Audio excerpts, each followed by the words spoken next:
Tonight, we get to hear a really good story about independent rental owners. And so they bought the deal themselves. They don't have investors. It's just themselves. They're independent rental owners. So let's give a big hand for Calvin and Hong.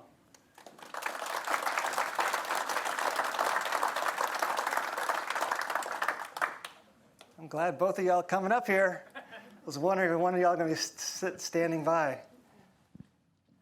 Welcome, welcome. All right, come on. Hi, everyone. Tell us about yourselves. And my name is Hong, my husband Calvin, and we joined Lifestyle 2018. And so I will tell about a little bit myself, and then he will tell about himself. So I'm original from Vietnam, and I moved to Australia. Went to school, learned English, and become a social worker there. And after that, worked for a few years, and then I moved to United, and went back to school again to get another degree in medical field. And I worked for the in hospital catheterization lab for people with the heart problem. And so I worked there for close to 17 years. And and then when I want to become a lead, and when we learned to be aspiring lead, and then I said, okay, I need to quit my W-2 job, so I have more time to search for the property. So, and then I did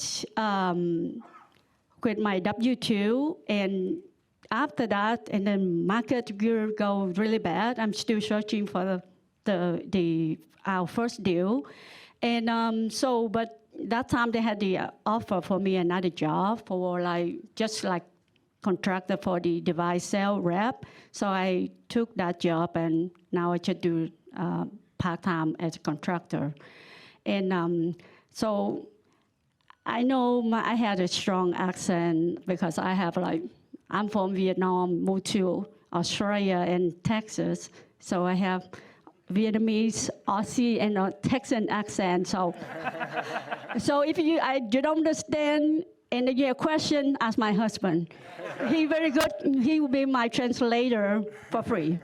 So here's my husband, Calvin. Okay.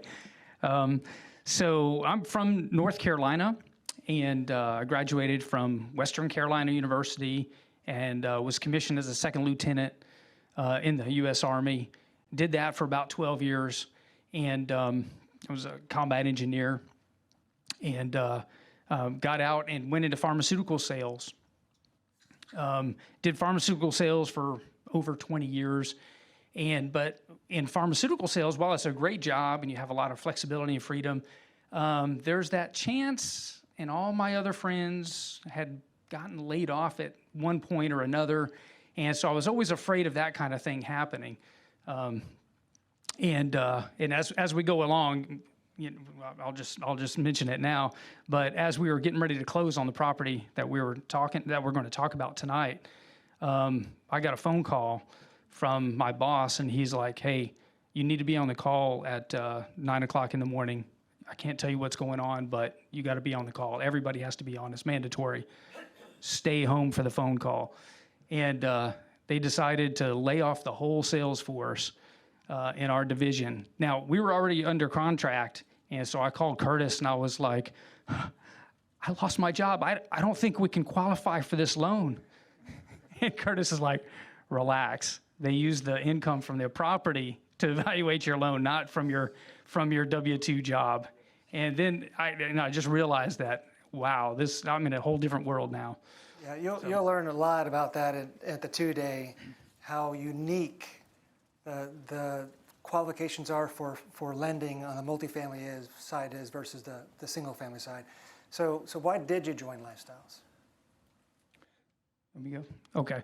So Hong and I, when we got married, we didn't have a whole bunch of money, and retirement's in view.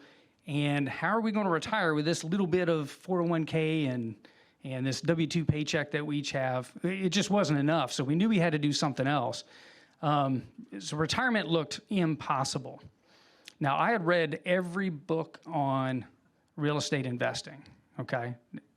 I didn't do any real estate investing. I'm just saying I read the books on it. And Hong is like, we need to do some real estate investing. There's an empty lot right next to our house. We need to buy that lot. And I'm like, no, we shouldn't buy that lot. Because if we buy that lot, it's not going to cash flow. We're going to have to pay taxes on it, and it's probably way expensive. It's downtown Houston, kind of thing. And I'm like, no, that's not a good idea. We need some guidance, and we need training and mentorship. And then Hong had a friend who I'll let you tell that that was in Lifestyles. So how we joined Lifestyle. And just one day at work, while we're waiting for the patients, and we just chit-chat about the real estate. So one of the guy I work with, he said, if you like to do real estate, just check out this website. Its name is weird, but it's Lifestyle Unlimited. But they will mentor you and guide you to be real estate successful. And I said, it's hard to believe. So, but I did check that, and I said, I talked to Calvin, should we go to listen to this? And he said, let's go. So we went to 2 days and then sign up for 2 hours first, workshop first, and then just join for 2 days. And then I told Calvin, are you sure that you want to sign for that? And he said, just try. And then we did that. And then so after 2 days, I said, okay, now I want to become big member. So after we joined Lifestyle, that's through 2018. And But I said single family. I was like, no, we need to do single family. Let's do that first. Let's do that for a few years. And I said, no, if we go all the way to be multiple family. So Type A. remember, yeah. Type B. So You got the spreadsheets, right? Yeah, exactly. so that's what, and then we thought that okay, just do the IROs first to learn how to run business, and we make mistakes, our money, not passive or people money. So, but it's with the guided mentorship for Edwin Lu, and I think that's we now very confident. And because when we're searching for property, and then I'm just still thinking about how we do with that, because I'm full time, he worked full time also on that time, but But I very commit myself. I want to be IROs.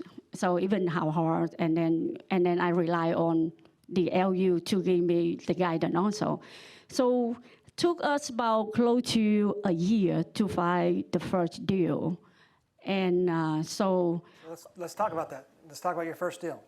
Now, first of all, as far as it's great that they came to Lifestyles as a couple. So a lot of times you have one person who's excited and you have the other half that's not excited, and you got to talk them into it, right? So it's great that you all came together and you were bought into real estate and you fought about single family, multifamily. I don't think there's any wrong paths whatsoever. And then within the multifamily side, you wanted to first start off and really kind of get the experience first as an independent rental owner before stepping into a lead. And you don't have to do that. That's not a requirement to be a lead, is to first be an IRO. For each person, it's different in terms of personality, in terms of whether you have a time commitment, right? And so, for them jumping into the IRO deal, I think it made sense. Y'all are both still working full time, and this gives you a chance to get in the business of multifamily and learn the ins and outs, and to get really confident stepping into the lead role as far as your next thing that you want to do. But let's talk about your first property as an IRO. So we found 16 units built in 1979. And that night we got that, and then we drove around the property, and then I like the area because it's like country, it's nice. The hilly is very nice around that. And then I feel safe if I had to go to the apartment myself. So We've been looking at some other hairy places. So, and Hong's like, lock the doors, lock the doors. I'm like, well, if you're not comfortable in the neighborhood, maybe we need to look elsewhere. So, Yeah. I'm a big opponent of, I believe in location, location, location. And so for them, it was like, yes, this is the right location for what y'all are looking for. Because I've helped them review, I don't want to say hundreds, but 30, 40, 50. at deals, least, right? at least. So it's like, I gotta, especially with ones that you got excited about, with Hong got excited about, were some in really high-end locations. And some of these high-end locations, they're more land deals, and so you really, the numbers don't work. It's like with single family, you don't want to go buy a mansion and try to rent the mansion out, right? And so in some of the locations that y'all were looking at, they were some pretty high-end locations. This one, you mentioned it's out in the country, but it's a really nice location. I thought it'd be a perfect fit, and the numbers work. So on this deal here, you had cash out of pocket, $327,000, got initial financing of $792,000, about $65,000 in rehab. You're about $66 a door purchase price. And let's talk about the numbers. So that up now for the third year, we get income in 179,000, and the expense is 52,000. So monthly cash flow we have about 10,600, and so the NOI that's from like initial from the when we get up is very low. Now we bring up to 127,000.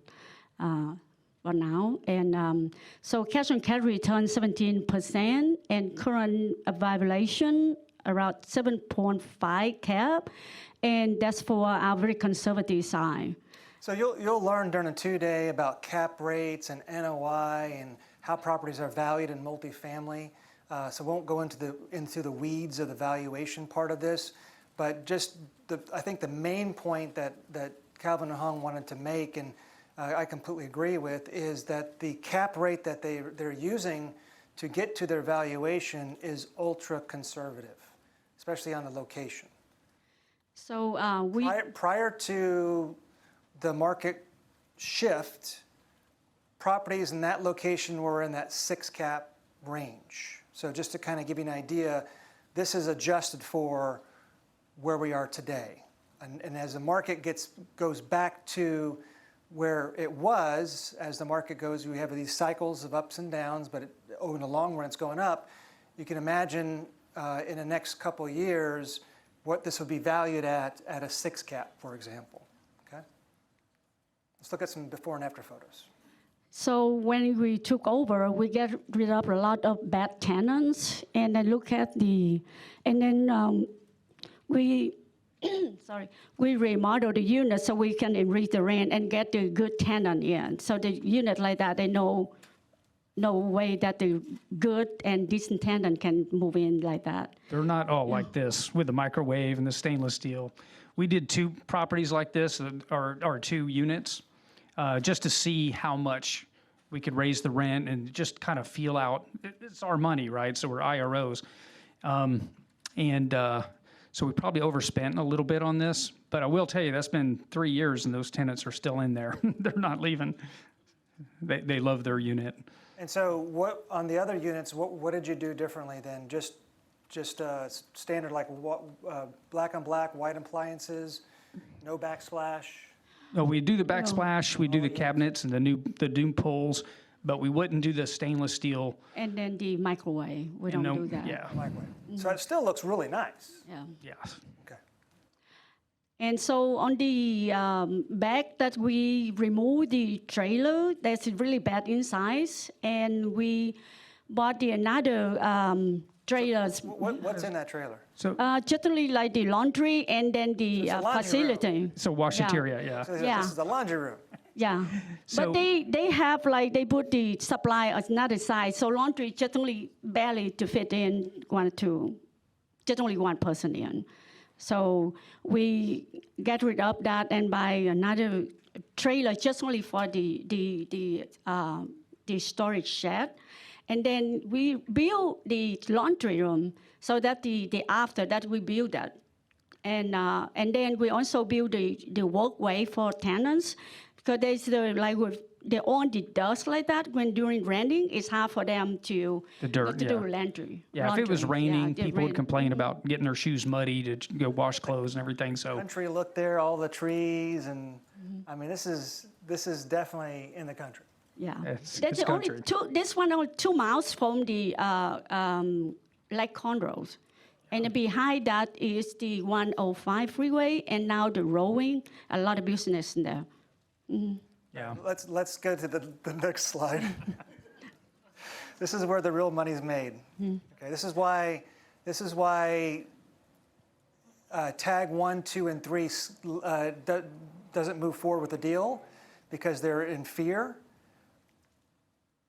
so this is after we purchased the property, and we're going through and analyzing like how to make They changes. already saw this before. It's not a surprise. The before, right? Yeah. But when Curtis and I walked through here, he said, "Don't let Hong in here." Did I say that? Yeah, you did. So I'm Hong, you stay out here. I'll take care of this one. And I don't remember it smelling as bad. And I remember walking through saying, "There's no cockroaches.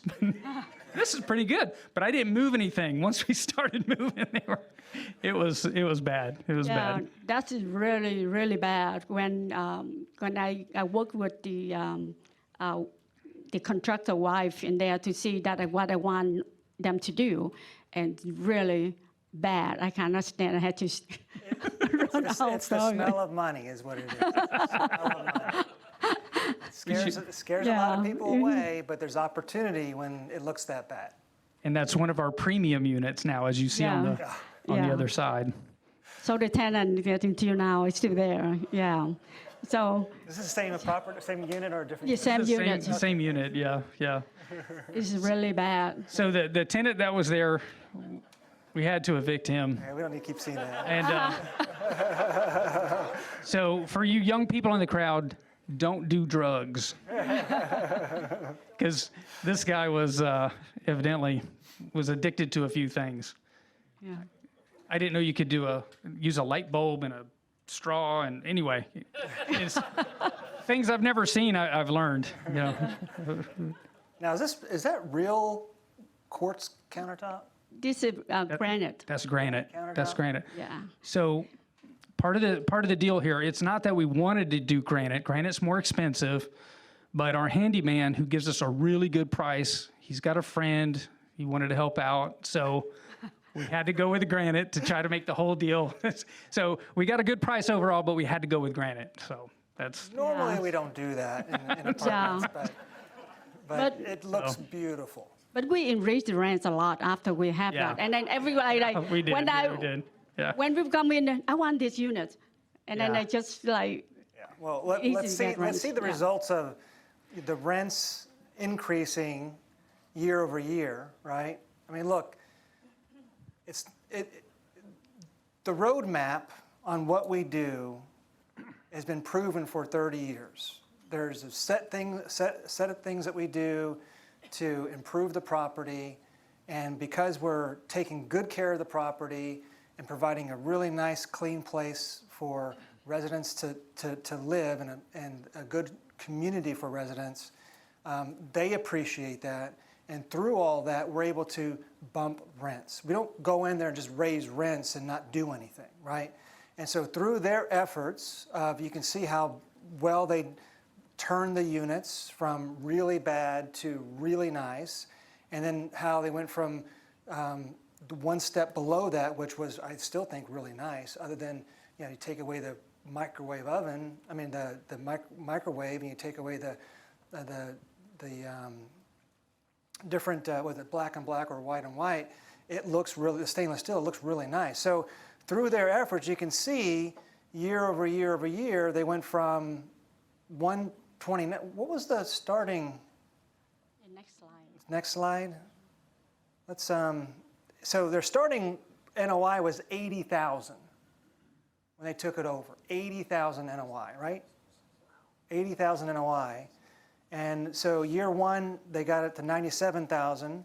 Year two, 103,000, and year three, 127,000. Now, I do want to point out they're independent rental owners, and so they have the luxury of doing their rehab on their own dime. So as an independent rental owner, whether it's your left pocket or your right pocket, it's your money. So you can see that on year one, that most of the rehab was an excess cash flow was from their initial 65,000 rehab budget, right? And so they went over budget on the rehab. Year two, they had some funds left over from their initial rehab, and they used the cash flow from the property to finish it up. So they have that luxury. So year one, they're not cash flowing, right? They're taking this property that's pretty worn out and lifting it up. Year two, it's finally starting to hum, right? They got everything, cleaning out the residence. Obviously, we had this thing called COVID that slowed everything down. But when they finally got to year three, everything is now where it should be. Maybe they would have had year three results in year two if it wasn't for COVID, maybe. I would say it's probably fair. But by year three, the property is humming. Is there anything else you want to talk about that? So the year two, we get hit from the ice storm, and we spend a lot of money for the pipes, the sewage water pipes, and then so we get phone call. We didn't know. We checked the light, but the one or two plumbers the first they could not find anything. We just sewage got back up, and then finally we found a guy to build up redo the line underneath of the building. So the hard freeze impacted one of your Yes, lines? yeah. Gotcha. Yeah. Was that during COVID? Yes. I During think so. COVID, Yeah, it too. was during Yeah. COVID. Mhm. So, but we had a real hard freeze here in Yeah. Texas, and the pipes look wrapped. They were wrapped maybe 5 years ago, and I didn't know you have to go through and rewrap them. So that was one of the lessons about preventative maintenance. I'm wrapping pipes now, because we learned the hard way that you've got to wrap those things. All right, so through all their efforts of starting NOI 80,000, 97,000, 103,000, 127,000, we talked about this already with what the projected value is, 1,016,000. That equates to a 210% return on their original investment in 3 years. Let's give them a big hand for that. Thank you. So they put in 300-something thousand bucks.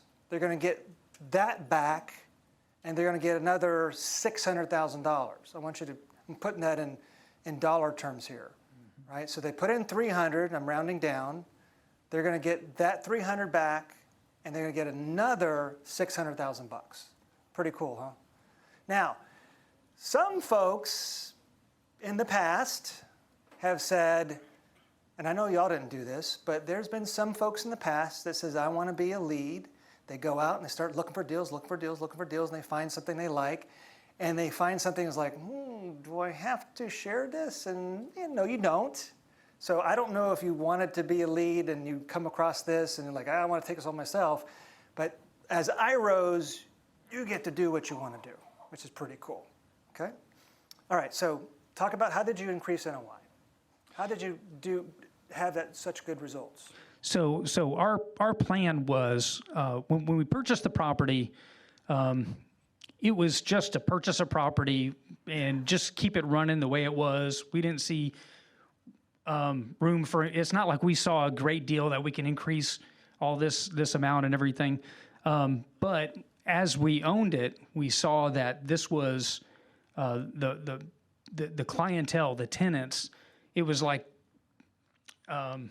their last. This is the only place they can go, kind of place. and we saw that there was a need for better tenants to find a better place. So we wanted to take it from like a Class D to a Class C type property was kind of how it kind of evolved. And so by making these interior innovations that we did, now maybe not spend quite as much as we did on those first two, but still make vast improvements, that we can get better quality tenants that actually have a credit score and pass the criminal background check and all that kind of stuff. And then they love staying there. And then the other residents would come and say, even though we've raised rent and everything, they're like, thank you for everything you're doing. I'm like, I just raised your rent $100 a month. What are you talking about? He says, well, the people you had next door to us, they would keep us up at night, and they would have, beer parties and all kinds of stuff like that. So the tenants really enjoyed what we were doing. We also improved the marketing and the signage. I don't have a picture of the old sign, but it was just on two little pieces of spindly wood. And like right after we bought the property, the face of it, with all the letters just fell off, so it was just a piece of plywood up there. So that had to go. And you're on a relatively busy street, so having a beautiful sign like that is definitely going to catch their attention. It makes a big difference, yes. And we reduced turnover. And like I said, we improved our rental criteria. And when we talked to Randa, she helped us devise up what rental criteria we should go with.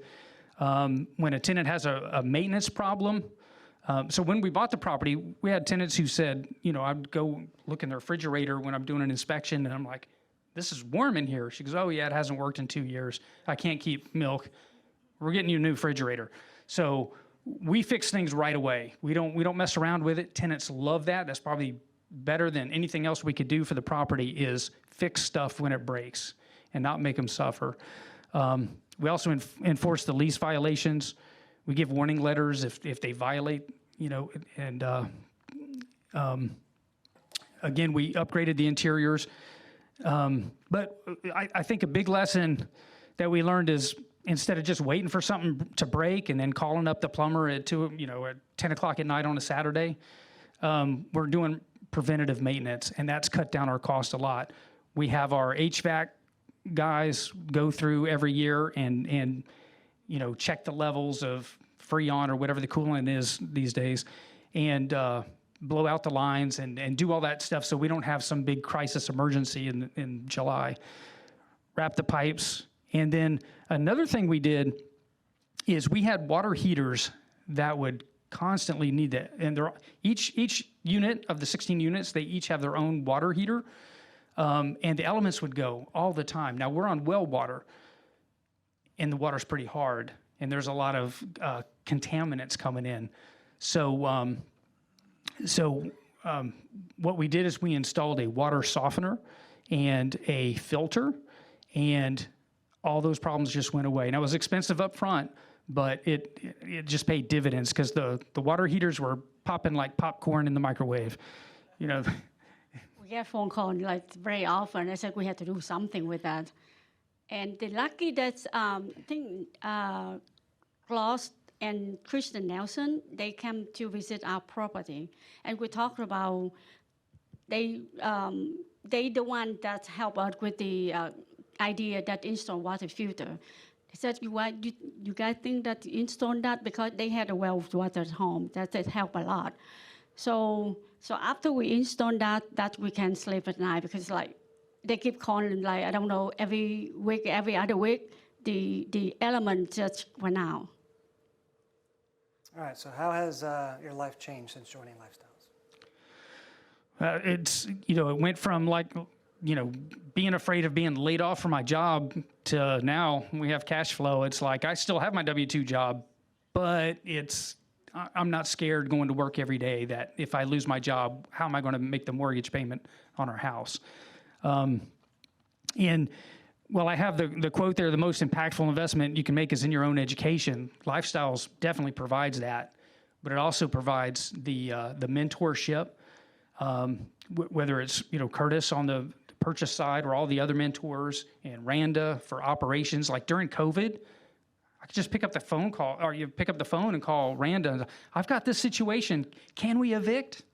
Yes, kind of thing. So it was worth gold.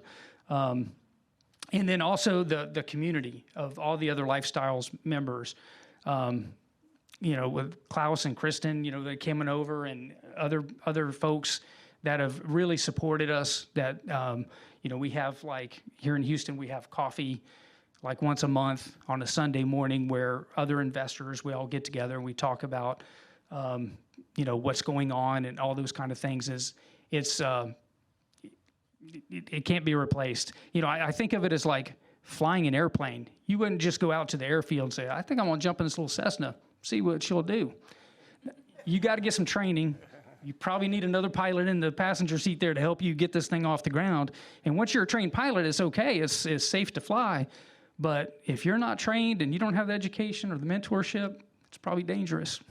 I love that analogy. I think I'm going to use that. That's a good analogy. All right, what's next? Short term, long term. I'll go. So we're both aspiring leads, and we're searching for our first syndication. And then our goal is to syndicate one deal, and then another, and then probably I'll get to retire from my W-2 job at that point, and Wait a second. You or Hong? I'm retired already. Yeah, she's already quit her W-2 job. Okay. I just want to make sure we got the plan right here. Who's retiring first, though? Yeah. You're Hong, you're still working. Well, part-time. Part-time. Not Part-time. a Okay. W-2 job. Because she got bored. Got it. But then once I retire from my W-2 job, then we could both focus on finding those deals. As far as for Raven Chapel Apartments, we want to increase the curb appeal, the landscaping, the vinyl siding, that kind of stuff, to just make it really pop and increase the curb appeal of it. For long-term goals, we don't want to be lead investors forever, because that is work. So we'd like to eventually just do passive. We're already in a couple passive deals from before we got involved in our IRO. But we want to do more passives, and then also become like a key principal for some other deals. And then that frees us up to do some more travel. And Hong's family is in Australia, so we definitely want to be able to go to Australia to visit her family more often. Cool. Let's give them a big hand. Oh, wait. We've got one more. So who's on your team? So, actually, Curtis helped us a lot for the transaction, like to work with the number, underwriting, get over that with us, and do due diligence, and help us a lot so we can have like today. And Brenda, she helped us like during like management part and something like we don't know what to do with that, and then we call her, she helped us. And the realty that I'm on right there, she helped us to get that our property. And Thank you, Diana. Richard Copeland, that orange shirt there, you can spot from Richard, far away. That's he helping me with the mortgage. And we had two. With the financing, I was on the phone all the time with Richard, and he's like helping us through it and help us understand it, even though I went through the training. But when you're really in the thick of it, and it's like you forget a lot of that. And it's good to have somebody that just picks up the phone and says, "Oh no, we got this. It's going to be fine," kind of thing.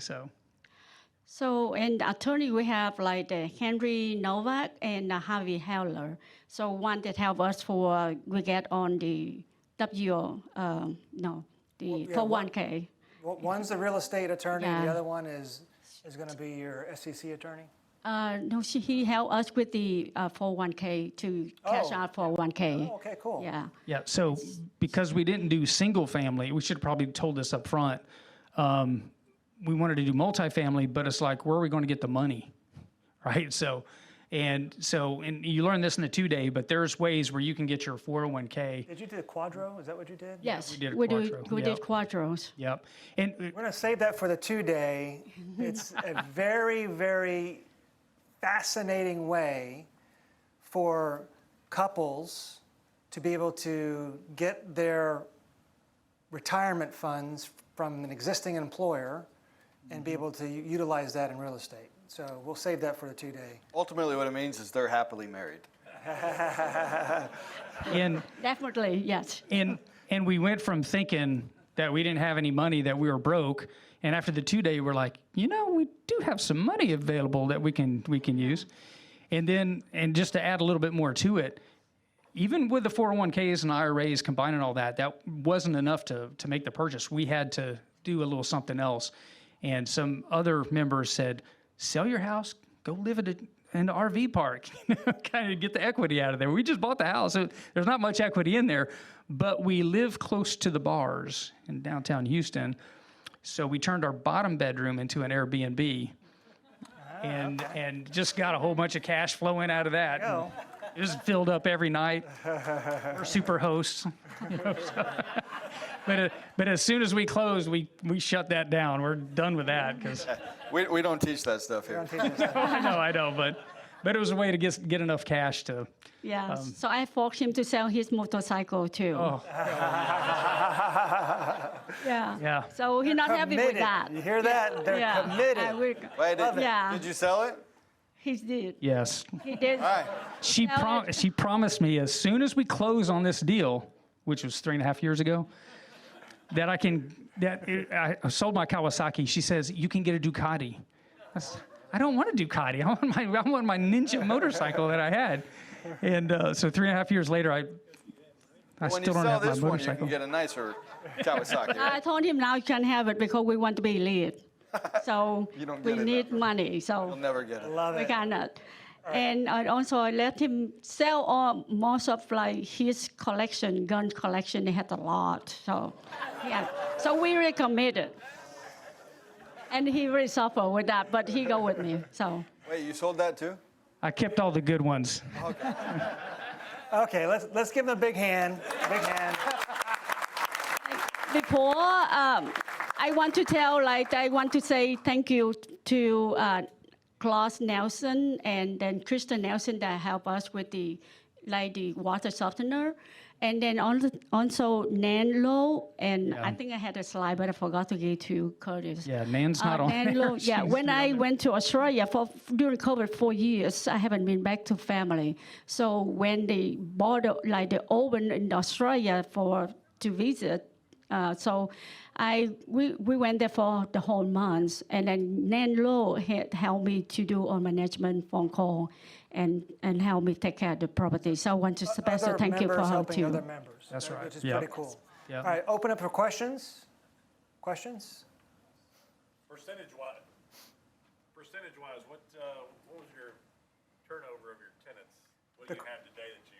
The question is, percentage-wise, what is your turnover on your residents? I would say the first year was probably 50%. The second year was COVID. So we only had, I think we evicted like one. We not during COVID. I think we want the tenant. I don't like her not cleaning take care of the apartment well. So I don't want to renew her lease.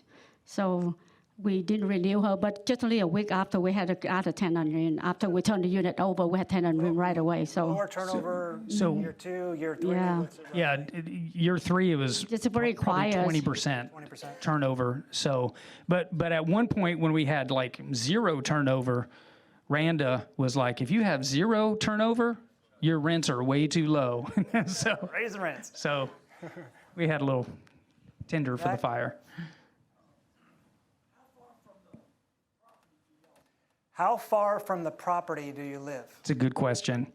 We live an hour without traffic away from the property, and we manage it ourselves, right? So we're saving money by not having that management team run it, but it's only 16 units, but it is an hour away. So, but I work up that way, so sometimes at the end of work or end of the day, I'll go up there and check on things. Weekends, I definitely go up there. But really, it doesn't take up a whole lot of time either.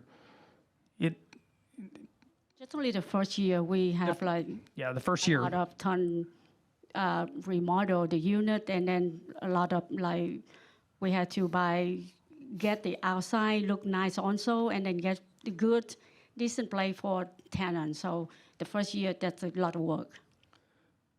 Yeah. Oh, I'm sorry. Yeah, go ahead. Do you guys have a So the question is, It's do you just have- us two. The Yeah. question was, do you have on-site staff? Yeah, no on-site staff. We don't There's have no office in there. There's no just like office sitting there. room. You'll learn on a 2-day the economies of scale and what size properties start to get better economies of scale where you have on-site staff. But you can also learn about how you can manage the smaller properties with potentially a part-time person working. So who's the manager? I'm I CEO. figured you were the manager. Yeah, I'm the You look like maintenance. I'm the maintenance guy, Yes. and I am the pest control expert. I can tell you what type of cockroach that is from 50 feet away. Yeah. And his comments are a little subtle. What they are not they're not the owners. I want you to get that. They're not running around telling them that we own the property. They're presenting themselves as a manager or they're managing the property. Again, during a 2-day, you'll learn why that's important. AC, electrical, plumbing, little things like that pop up, so you're taking care of that, or how do you? So So you have AC, electrical, plumbing, all these little things that pop up. You taking care of that? So I've got vendors that I know that I trust. Either some of them we found through Lifestyle, some of them because of the location that we found in the community. That I've got a maintenance man that we trust that does really good work, and we've gone through quite a few. For the HVAC guy, it's somebody that we trust that we learned through Lifestyles. He's off on his own now, Steve McGarrett, and he's got his own AC company now, but. His first time walking me through, he showed me exactly like since you're a multifamily owner now, this is what kind of maintenance you need to do for your HVAC to keep it running. This is when you need to look at, and it was just very instructive and very helpful. So we keep him. That's a good question. In the back, yellow? Hello, 2 questions. How long did it take to renovate like each unit? So time frame per unit, and then how long were y'all renovating in total? So how long did it take to renovate? Like that. Like 1 unit. And it depends on the extent of the renovation and what all needs to be done. But like for the one with the, I would say 2 weeks, once we have a plan, we have pictures of the inside. Once the tenant lets us in there, or they're moved out, and our handyman's like, okay, I'm going to set aside this time, and then we let them focus on it. But Those are the hard turns, right? And you saw some pretty hard turns. After you've gone through the hard turns, like a simple turn, what would that be?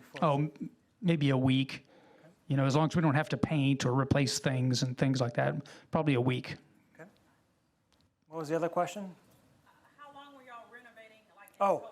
how long were you renovating in total? Yeah, so as a unit turns, or as a tenant, their lease expires or they move, that would come up, then we renovate, and then when the next, so it depends on whenever they leave. So we've got a couple tenants now, they've been in there since we purchased the place. We haven't renovated.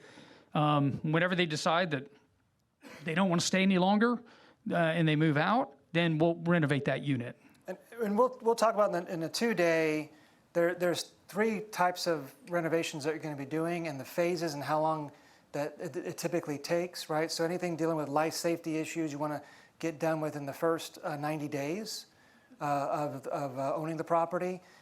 Interior units are going to take longer because we don't go in and kick people out and then rehab the interiors. We rehab them as they move out, right? So that is going to get spread out through the whole year.